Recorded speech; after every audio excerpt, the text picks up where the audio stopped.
Live from New York City, it's the Wendy Williams Show.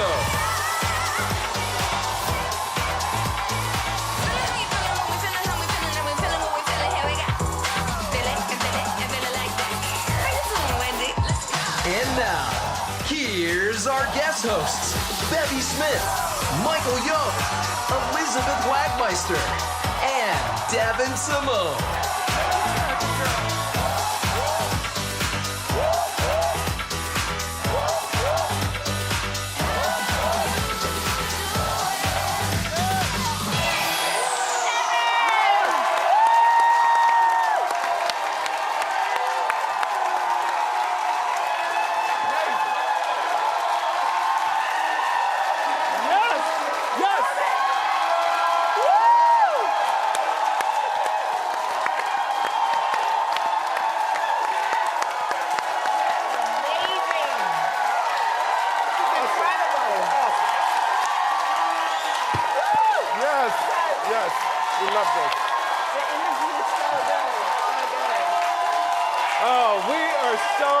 To be here, aren't we? Yeah. How you doing? Wendy, I know you're watching right now. On behalf of myself, the panel, your co-host, we love you and can't wait to have you back in that perfect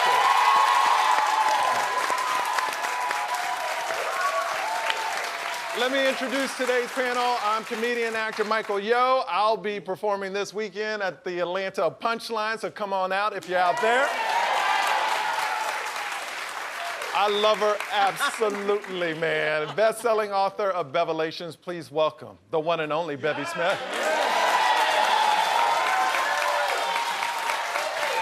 And host of MTV's The Challenge Aftermath, it's Devyn Simone.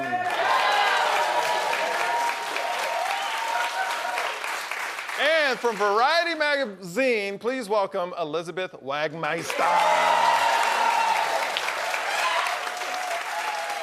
Let's jump into some hot topics, shall we? That's why we're here. Let's get into it, baby. Kourtney Kardashian and Travis Barker are engaged.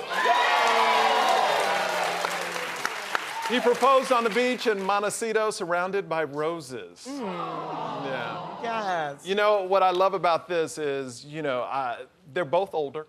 Yeah. They both have kids. Yeah. And I think they're mature now and they can handle marriage, and that's a beautiful thing. Yes, indeed. Yes, indeed. I think it's beautiful. And Travis Barker has been married 3 times already.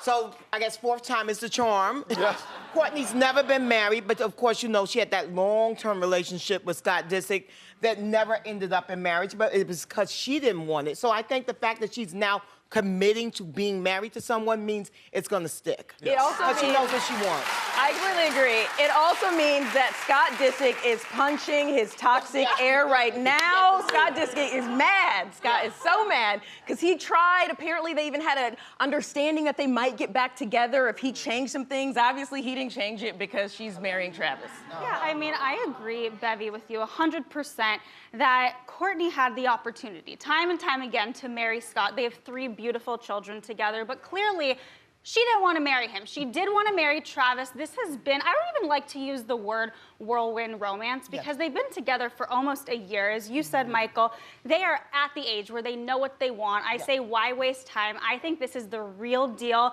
I'm obsessed with this couple, and I am so happy for them. I'm so happy for them. And I gotta say, if they decide to make a tape, I would probably watch it. Don't give Mike we don't need a tape. Save the sex tape. We know they're going to actually do a reality show, right? Right. They are going to do. They're working on their new Hulu series at some point. So whether or not the engagement was being filmed, we're not quite sure. But I will say, Travis gave an interview and he said he feels invincible with Kourtney, and I think that's all you can hope for, right? Yeah. He stopped flying after his tragic plane crash. He's back flying because of Kourtney. He feels empowered with her, and you can't ask for more in a healthy relationship. Yes. So true. And I know, Bevy, you talked about this earlier, and I don't want to take your point, but please mention what you said about, Kanye West engagement versus this one. Almost 7 years ago, Kim and Kanye got engaged, and it was a much bigger to-do. It was in a baseball stadium. It was filmed for the TV show. It was more about him than the engagement. Exactly. He actually said, because they were like, oh, it's not romantic. And he said, if I wanted romance, I would be doing it at a small restaurant. He wanted an extravaganza. He had 3 different rings for her. So this is a much more kind of intimate, loving thing. They're surrounded by family and friends versus a stadium filled with people and randoms and an orchestra and all of that. So what you're saying is this is real. This feels a lot more real. Yeah. I mean, let's say it's intimate. Yeah.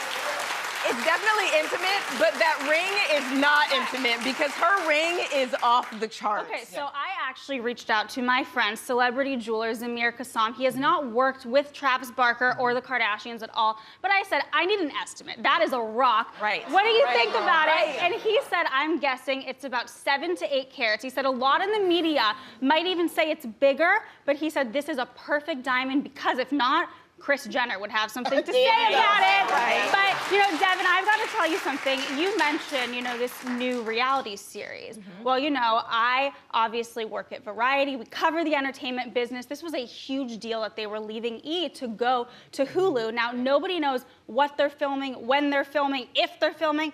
But my eagle eye, because I'm a journalist, I did notice a microphone in the corner of, I believe, like a microphone in the corner, yes, of, I believe Chloe posted it, maybe Kim, Kris Jenner, sitting there at the dinner after the proposal. I saw a microphone in the corner, so I think they were filming. Oh, okay, so maybe yet another. Maybe not as intimate as we thought. Well, maybe it is still yet another extravaganza and doing it for not the gram, but for the cam. For the there you go. well, whatever happens, we wish them the best. All right. Okay, Adele just broke the internet. We all know that. Look at that, I love it. Yes. Over the weekend, she dropped her new song called Easy on Me. Yeah. There it is right there, look at it. Yeah. It broke Spotify's record for the most streams in a single day. In the song, Adele gets really honest about her divorce, and now people are saying the song is making them want to get a divorce. Well, I say that if you want to get a divorce because you heard a song, you were always on that road to getting a divorce. Absolutely. But you know what else, too? One of the things that I hate about, you know, so you actually said it. You love it when Adele is depressed. Here's the thing. I was so depressed when Adele was happy. Now I'm so happy that Adele's depressed. You know what I mean?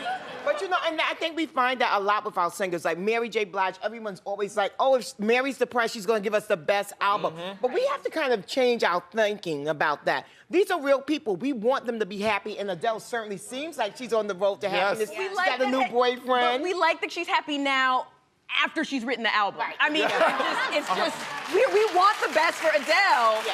After she's gone through it, because I mean, Adele, she knows how to make some hits, and that's soulful. Nothing makes you belt out a note like when you were mad. Absolutely. And depressed. Yes.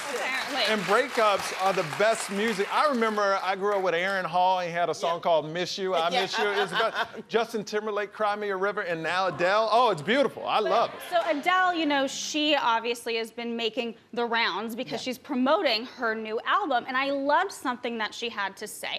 She said that, you know, I've gone through a divorce. I have my son at home. And I want him to understand why I uprooted his life, his childhood, for my happiness. So this album is dedicated to him. And I say, good for you, Adele, because you're only 33 years old, and she deserves to have a second act, and she deserves to be happy. And all the ladies on this panel earlier today when we were talking, we say so many people stay in a bad marriage or relationship because of kids. Adele's actually coming out and saying, hey, you don't have to do that. You can be happy outside the marriage, too, you know? We wish her all the best. And she's also doing she's doing a big special with Oprah, right? Oh, yeah. We're doing a 2-hour concert with a big sit-down with Lady O. So you know we're going to get a lot of the juice. We're going to get a lot of good, juicy headlines. It's going to be a hot topic, for sure. Absolutely. And nobody does it better than Oprah. And nobody makes you cry more than Oprah. Oh, yeah. So, you know, we might actually get some additional bonus songs out of the interview. That's true. That's true. It's hello again. Right. Hello again. All right, Lizzo is being slammed for wearing a revealing dress to Cardi B's party. Okay. There's the picture right there. Now, Rihanna was praised in 2014 for wearing a similar type of outfit. Yeah. Is there a double standard going on? Yeah, it's a mix of both. Don't come for me. I'm gonna just say it now, all right? It's a mix of both. So yes, there is a double standard. I think we're all aware of that, and it's not fair. But at the same time, if Lizzo had come put together, it's not so much about the fact that she wore it. It literally looked like she picked it up off the floor, was like, this is some mesh netting, and wrapped it around. If it looked a little bit, I mean, Rihanna had the shawl with her. Like, Rihanna was going for a look. This was Lizzo even wearing shoes? Couldn't tell. Looked at the photo for a good 10 minutes, couldn't tell. There was that one photo where she wasn't wearing shoes. But what I will say is this. I actually wore a similar look. Let's see it, Bevy. In the photo shoot. Let's see it, Bevy. Bring it on, Bevy. Yes! Yes! Thank you. I mean, Thank You know, that was her Ambassador magazine. My friend Yes. Musa Jackson, the photographer Paul, they did it up. Yes! But I just felt really good and really sexy. And sometimes you do dare to be bare, you know what I mean? Yeah. But I do believe that it was a look. You know, I had a look. Yes. And sometimes you gotta give them a look. Right. You gotta give them a Right. look. So you guys can't tell me that wasn't a difference about being put together. Well, but here's the thing. Bevy Smith always looks great. Okay, Oh, one that's thing right, is for that's sure. right. So I think that Lizzo, Rihanna, they should all be taking notes from Miss Bevy Smith. But here's what I have to say, Devyn, I love you. But I disagree. I think this is absolutely a double standard. I think that Lizzo, she is doing her thing. I don't care if she looks a little disheveled. If Rihanna was not wearing shoes, everyone would be saying, we love Rihanna. So I do think this is a Let's not double wear shoes, standard. right? And I don't Yeah. think it's fair for Lizzo. Yeah. I don't. I mean, I hear you, Wags. I also think, though, and again, I love Lizzo. Own every album. I think she's talented. I think she's beautiful. But I also think she's gotten into this cycle of wanting our feedback, wanting to do the outrageous. So she talked about the criticism. Her song Rumors came out. She was crying on IG. We felt for her. Then a few days later, she's literally shaking it on IG, pulling her pants down. Pick a side. You can't say, you guys are in my business, you're coming for me, and then do things to make people come for you. Like, you gotta pick a side. But you know what, though? Don't you think, though, that people will come for her anyway, Devyn? Because you know that the internet is just filled with haters That's fair. and people that are just disgruntled with their own lives and everything, and they're always trying to attack folks, very successful people, and even people like Lizzo who are like daring to go their own way. She's a Right. maverick in this. She's amazing. I just feel like it's something about it just seems like she's not doing it as much for her. She's doing it for the reaction of everyone else, and we want Lizzo to prioritize her. I love that. And here's what we will say. There is a lot of attention. We're all talking about her, so Right. you can say whatever she's doing is working. And Right? there you go. Right. There you go. I will say I'm a man and I have no right to say what a woman should or should not look like in an outfit. And I don't want to get canceled, so I ain't saying nothing. My name is Bennett and I'm not in it. You know what I mean? That's right, that's right. All right, Real Housewives of Beverly Hills reunion started last week. Erika Jayne was grilled about her and her ex-husband's legal drama. Did you guys watch? What's going on with this? Twice I watched it. Twice? I watched Okay. it twice. No. It repeated, so. Yes. So here's the thing. First of all, this is the first time ever in the history of Housewives of Beverly Hills that they've had a 4-part reunion because there's just that much drama. Also, it's because there's ratings, okay? Yeah. Bravo knows that people are watching. I am one glued to my TV. I want to know what is happening with Erika Jayne, and the ratings reflected that because 1.5 million people watched this And you reunion. know what's so interesting, though? And Erika Jayne is trying to sit there and act like she's a victim and everything, but one of the most disarming things about discussing what she said was, she posted on Instagram, oh, four-part reunion? Oh, why? Because of me.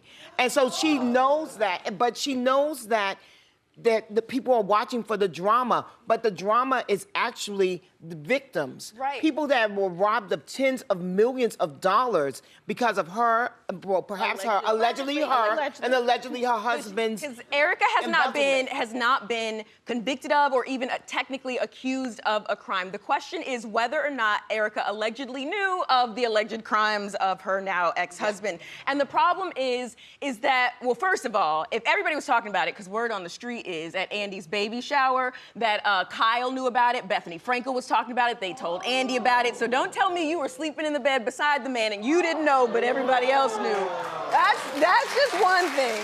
But the other piece is, I think we all understand, we all make mistakes, and maybe she's innocent, but if she had some humility in how she responded, so exactly what Bevy was talking about, if she backed away and was just like, look, we know the ratings are for you, girl, we know that, your friends know that, everybody knows that, you don't need to post about it and sort of celebrate the drama surrounding. It should be, hey, if there are victims, I hope everyone gets justice, and like back up. Instead, she's posting half-naked photos and saying the haters can kiss my behind. Nobody likes that. And remember, her memoir is actually called Pretty Mess. And she definitely lives up to that, right? Well, she's a hot mess. She's a hot mess. But I want to bring up the question. I mean, there is, to me, you know, everybody's talking about all this money that was put in her account. You got to remember, 20 million. But she met this man at the height of his career, and he was always dumping money into her account. Well, 20 million is a lot different than a $500,000 or even $1 million. That was the first time, allegedly, that he had put that kind of a lump sum into her account. But at the time they met, he just won a court case worth $330 million, so he had money. But that's not your money. That was for the victim. Tell him that, you just Bevy. get a percentage, exactly. Tell him that. Apparently, he was not aware of that. I don't believe for a second that Erika Jayne did not know that something was wrong. Now, maybe she didn't know everything and didn't know all the details, but you want to know. Didn't want to know. She turned a blind eye. You said it, Devyn. You know who you're sleeping with. Most of the time. And no, I'm sorry. Okay. I know. TMI. Okay. I mean, she's married to this man. You don't not know. And I agree with you 100%. I do not like how she is acting on her social media. I think the tone is really insensitive. A lot of people took issue with the fact that she said the alleged victims. You know, have some humility in what you're doing. But again, as I said, it is resulting in ratings, and it's also probably going to result in a big pay increase for her. There are reports out there. Unless she gets stumped, because you know what? That's drama, but then public outrage could get her canceled. Public outrage could get her canceled from the show. I think we need to call up Andrew Cohen. Well, Devyn Smith, you have an in. I do. Well, I find it interesting in reality TV. You kind of have to burn down your personal life for reality fame, and that's a very sad place to be at. You know, but she's making $600,000 a year and could go up to over $1 million next year on the Housewives. So there you go. But what's interesting to me is everything that she can say can be used in a court of law. So I don't think it's very smart that she did this season. I understand that it is her job, and we all have to remember that. You know, we can say, what is she doing on this show? It is her job, it's her livelihood, it's how she gets her money. But everything that she is saying is an admission. It's as if she is sitting down, you know, giving a deposition. Which is why I think she keeps saying allegedly. You mentioned her saying alleged. I think that's her trying to mitigate that because she knows they've already subpoenaed the tapes. We could talk about this all day, but we got more great show on the way. We have some more hot topics, so grab a snack and come on back. We are back with more hot topics. Bennifer is back. Bennifer and Jennifer Lopez went red carpet official over the summer. The couple reunited after splitting 17 years ago. So you guys think they'll marry? Second time around, baby. It's better the second time around. I think it's up and I think it's stuck, Devyn. Do not give me that shady face. I think it's up and it's stuck, darling. They're gonna do it. You already know. If you guys were here before, you know I have said here on Wendy's show, I believe God sends an ex into your life to test if you're still stupid. And while it works sometimes, I want the best. I love J-Lo, but like. But do you love Bennifer? Because it's all about the Bennifer connection. First of all, they were one of the first ones with a couple's name. This is 17 years ago. You too young to remember this. No, I remember. I also remember Geely. I remember. But I feel like Ben is getting a lot from this. We've talked about he's glowing up, sort of, and elevated, looks great. What is J-Lo can do that to anyone? Right. What is J-Lo getting from this? What is she getting? Miranda is her equal. She's finally dating someone who is seriously her equal. This is an Oscar winner, okay? J-Lo is a great actress, but she has not gotten the golden statue just yet. She was snubbed, by the way. Can I say that? She was for Hustlers. But, you know, but she is literally glowing up because he's putting her in rooms that, yes, she was welcomed into, but now she has a fabulous seat at the table, darling. Because please believe, at the governor's ball, he's sitting front row. Okay, Go ahead. here's what I want to say. Here's what I want to say. Jennifer Lopez does not need Ben Affleck, and Ben Affleck does not need Jennifer Lopez. But what I do That's nice, love, though, right? Like you said, she's dating her equal. I mean, but to me, nobody's her equal because she's Jennifer freaking Lopez, okay? But here's what I do love about this. When she was with A-Rod, he was always fawning over her, and that's very nice, right? You, of course, want a partner who's very supportive, but you don't want a fan. He was kind of a fan. It was a little weird to me. What I love about this is we are seeing J-Lo be a fan of Ben. She's on the red carpet for his film, The Last Duel. She's posting. She's at, Venice Film Festival. They are gallivanting around the world. And what I do want to say, because I cover, the business of show business, is that The Last Duel, it did hit theaters this past week and didn't do well. Under $5 million, very underwhelming. But Ben Affleck is getting Oscar buzz. He co-wrote the screenplay with Matt Damon. He's starring in it. And J-Lo, she's like, I don't care what you do at the box office. I'm proud of you, babe. So I like that. Yeah. I like that. And she makes him look good. For the first time in a very long time, he doesn't look like a schlubby kind of like Hollywood bigwig. He looks very polished. He looks very chic. He does. She's got him in all them garments. He's pulled together. I mean, that's the J-Lo effect, though, right? You guys are talking about the industry. I'm just saying, they both over 50. I'm getting to that age. I'm always tired. They're comfortable with each other. They have been with each other, and they know how this is going to work out. So if they're comfortable and they're happy, that's really all that matters. And perhaps they've learned from the last thing. They learned from the last thing. They said that the relationship was hindered by too much media attention. So I don't know. They got a lot of media attention right now. But I do believe it's going to work. I hope so. I think they we want all it to love work. J-Lo. I mean, I think we all want the best for her. Who doesn't? And I will say that any press is good press. We all know that saying. And they're clearly not trying to hide this relationship at all. But they know the fans love it. Nostalgia sells. Everybody loves Bennifer 2.0. So this is good for business. I hope it's the real deal, but it is good for business. It's good for business. All right. There's been a major shakeup on the Real Housewives of Atlanta. Portia is out. Yeah. Cynthia is out. Sheree is returning to the show. She by Sheree. And Sheree, and Marlo is reportedly still peachless. They better give Marlo her peach, I tell you that much. Marlo needs her peach. Let's take care of business. First things first. They gotta give Marlo a peach. She has shown and proved over all these years that she deserves a peach. She's incredible on the show, and now she has this wonderful storyline of being the super aunt. She takes care of her 2 nephews. She has a really great career now as a stylist. She's been styling Tammy Roman, who's a great actress and friend of the show as well. And so I'm really happy for her. Portia left because she's on to bigger and better things. She's doing some activism work. She's engaged to that very wealthy gentleman named Simon. She has a lot of things going on. And then the Cynthia, gotta go. You know why? She got a man in L.A. Yeah. She don't need to be in Atlanta spending all her time bickering with the ladies. She got to take care of home. Right. Okay. Got to take care of home. So, and she's got a lot of other things down the pipeline. She's doing a lot of acting, hosting, all the other things. So that's totally fair. I will say, as a Real Housewives of Atlanta watcher, you do feel a little gypped though, because we know that Portia didn't just leave. Portia lit everything on fire and then left. She got with a friend of the show's husband, but not husband now, engaged. Is she pregnant? Is she not pregnant? I don't know. And then she just poofed. We've been waiting for this kind of story for I don't know how many seasons, and then she just dipped. I think that's the reason why she did it, because she wants to maintain that relationship with her fiance, you know what I mean? And she has enough coins, too. She's got all these businesses and everything, so I'm excited to see what happens. And you said her next. sheets are nice, Bevy. Her sheets are incredible. There you go. Send me some new sheets, Portia. It's awesome, Portia. Handpicked by Portia. She by Sheree. She by Sheree. Are we going to get the fashion show? She by Sheree. She by Sheree. It was supposed to be spring a few years ago. Yeah. So hopefully, sorry.